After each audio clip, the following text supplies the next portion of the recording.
Hello everyone, this is Serious Trivia, and today we're continuing our Sun Quan early years series with part 2 titled Head of the Clan.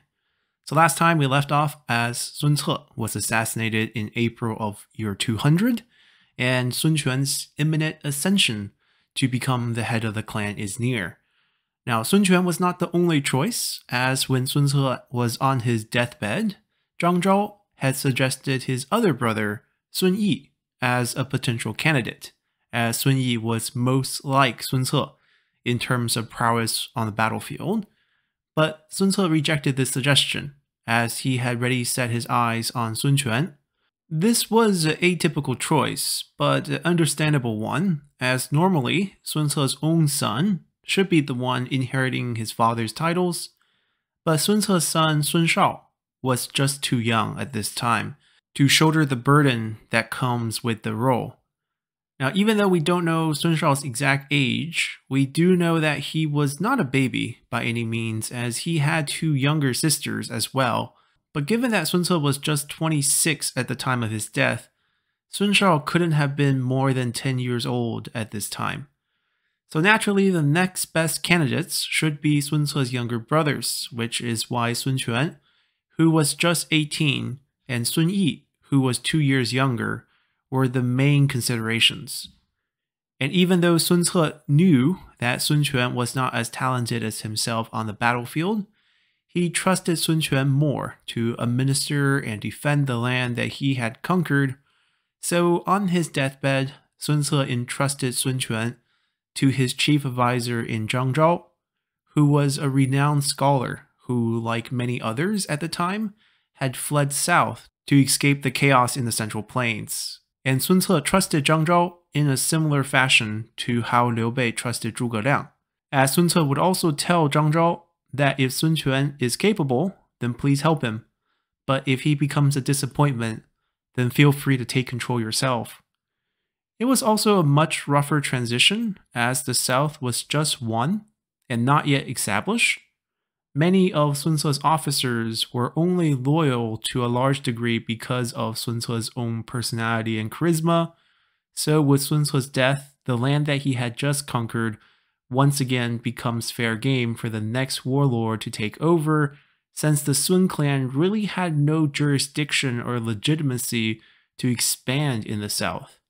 Therefore, the first crucial task Sun Quan must take on is to win over the support of Sun Ce's officers. As we just mentioned, the Sun clan did not have the legitimacy of Liu Bei's imperial bloodline, the legacy of the Yuan clan's prestige, or the legality of the Han court in the hands of Cao Cao.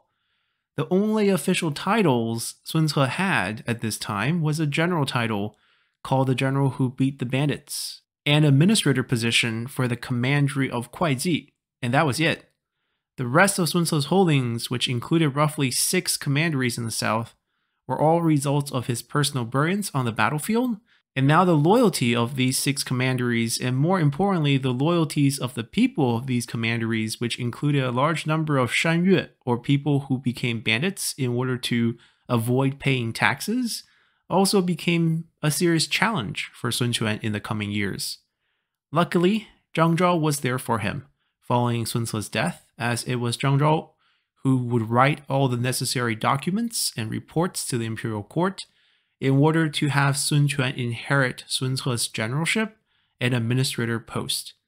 While at the same time, Zhang Zhao also announced Sun Quan's ascendancy to all of Sun Ce's officers, including those guarding these other commanderies, to inform them to respect Sun Ce's dying wish and to continue to serve in their post. Now, of course, not all these regional commanders will listen to Zhang Zhao's words alone, as those words were not magic, but Zhang Zhao did play a crucial role to provide a unified message to everyone about Sun Quan's inheritance, which definitely aided in preventing any outright civil war amongst the brothers and cousins of Sun Ce. As when the news of Sun Ce's assassination first broke, Sun Jing's oldest son, Sun Hao, who was stationed at Wucheng at this time, ended up rallying his own forces as he plotted to march his force to Kuaiji to establish himself as either the heir or at the very least, an independent warlord. Fortunately, Officer Yu Fan, who was garrisoned at Kuaiji, was able to persuade Sun Hao to march his forces back, as he explained to him that Zhang Zhao had made it blatantly clear that it was Sun Ce's wish to have Sun Quan take over as the head of the clan. So if Sun Hao wanted to continue to act up, then he would have no choice but to put him down as a rebel. And weighing his options, Sun Hao decided to back off, as both sides pretended nothing had happened, as Sun Quan would never learn of this transgression. But Sun Hao would not be the only family member concerned about Sun Quan's ability to lead the clan. To be honest, after Sun Ce's death, even their mother, Lady Wu, was concerned about their situation, as she would ask Zhang Zhao and Officer Dong Xi of their chances with Sun Quan. Luckily, both Zhang Zhao and Dong Xi were quite confident about Sun Quan's abilities, as well as their own ability to utilize the terrain advantages of the south to create a defensible empire for the future. Less confident about the situation was Sun Quan's cousin, Sun Fu, who was the second son of Sun Jian's older brother, Sun Qiang. Assigned as the administrator of Luling by Sun Ce the year prior, Sun Fu felt that after Sun Ce's death, the chance that their clan could carve out a future for themselves in the south was now over. So secretly, Sun Fu started to write letters to Cao Cao, as he wanted to seek out a future in the Han court for himself. Unfortunately for him, these letters ended up being intercepted and reported back to Sun Quan, and at first Sun Quan did not react to this immediately until a scheduled meeting with Sun Fu with Zhang Zhao, and it was at this meeting that Sun Quan ended up asking his cousin why they couldn't settle family issues within the family, as he accused Sun Fu of plotting with outsiders. Sun Fu denied the accusation, but when Zhang Zhao showed him the letters,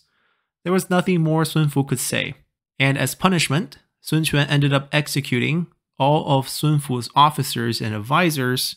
as Sun Fu himself was exiled to a small town in the east and placed under house arrest for the rest of his life. Now this was actually a rather lenient punishment for treason, as Sun Quan would even end up giving all 4 of Sun Fu's sons government positions in the future. Now outside of the family, the betrayals were much more blatant. First up was the administrator of Lujiang Commandery, Li Shu. Now Li Shu was just installed in Lujiang by Sun Ce, after Sun Ce had defeated Liu Xun, who was stationed here in 199, and given Lujiang's geographic position of being north of the Yangtze River, it was always going to be a hard commandery for the Sun clan to control, as not long after Sun Ce left 3,000 men with Li Shu to hold the Lujiang commandery, Li Shu went on to kill the prefect of the Yang province in Yanxiang, who had originally recommended Sun Quan to the imperial court alongside Zhu Zhi, which we mentioned in our previous episode. And with Sun Ce's death, Li Shu essentially ended up declaring himself independent from the Sun clan, as he stopped sending refugees south, which was one of his essential functions. And at the same time, following Yanxiang's death, there were numerous uprisings within the Yang province, including some regions of Lujiang. But instead of putting down these rebellions, Li Shu started to recruit from these bandits, in order to bolster his forces as he aspired to become a powerful warlord himself. And this became the first big test for Sun Quan's rule, because at least in the immediate area in the south, Sun Quan had support of his brother's former troops, Zhou Yu's forces, which ended up marching back to Sun Quan first thing after Sun Ce's death,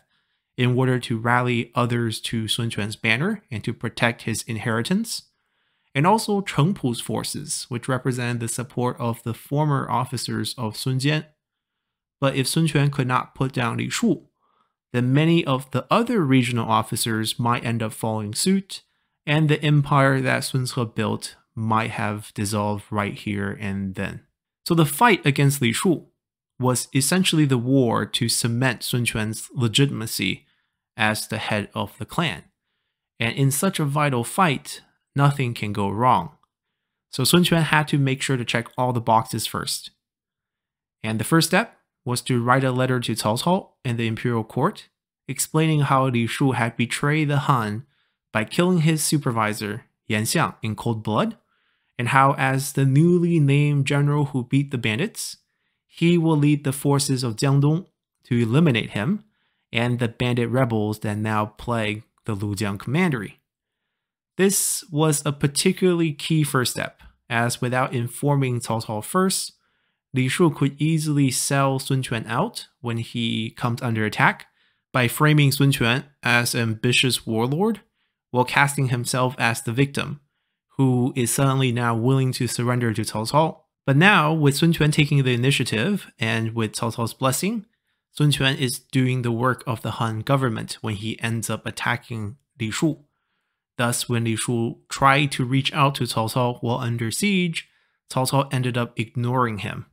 as Cao Cao wanted stability with the south at this time as the Battle of Guanzhou was looming in the horizon. And with diplomacy out of the way, Sun Quan would also prepare his army for success by relying heavily on the forces of his relatives, as they were more trustworthy than his brother's former officers at this point. So the majority of the forces sent to attack Lujiang were Sun Quan's own forces, Xu Kun's forces, and Sun He's forces. Now Xu Kun was Sun Quan's cousin, as Xu Kun's mother was Sun Jian's sister, and his daughter will also one day become Sun Quan's wife in the near future. So you know he was trustworthy. Sun He was a distant relative of Sun Quan, as his father was Sun Jian's cousin. But because his aunt's family had no kid, he had actually spent his childhood being passed over to their family to become their adopted son. And since his aunt's husband had the surname of Yu, he had become Yu He for a period of time before that family eventually had their own biological son, which meant he was able to get his original name back as Sun He. But more important than his name is the fact that he had ended up joining Sun Jian's army during his youth, as he was quite a bit older than most of Sun Jian's kids. And during those days, Sun He showcased a great talent on the battlefield, as Sun Jian was extremely fond of him and had him working as a vanguard general for him. Then when Sun He took up his father's mantle and marched south to start his own campaign, Sun He once again joined Sun Ce, who was also extremely fond of him too,